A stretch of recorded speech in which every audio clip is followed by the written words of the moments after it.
اس روز کسی شخص پر کچھ بھی ظلم نہیں کیا جائے گا اور تم کو بدلہ ویسا ہی ملے گا جیسے تم کام کرتے تھے۔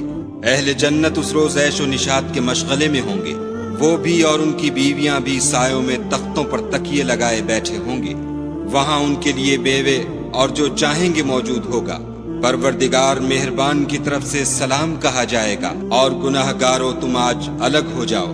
اے آدم کی اولاد، ہم نے تم سے کہہ نہیں دیا تھا کہ شیطان کو نہ پوجنا، وہ تمہارا کھلا دشمن ہے، اور یہ کہ میری ہی عبادت کرنا یہی سیدھا رستہ ہے۔ اور اس نے تم میں سے بہت سی خلقت کو گمراہ کر دیا تھا، تو کیا تم سمجھتے نہیں تھے؟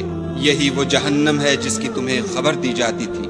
سو جو تم کفر کرتے رہے ہو اس کے بدلے آج اس میں داخل ہو جاؤ۔ آج ہم ان کے منہوں پر مہر لگا دیں گے، اور جو کچھ یہ کرتے رہے تھے ان کے ہاتھ ہم سے بیان کر دیں گے، اور ان کے پاؤں اس کی گواہی دیں گے۔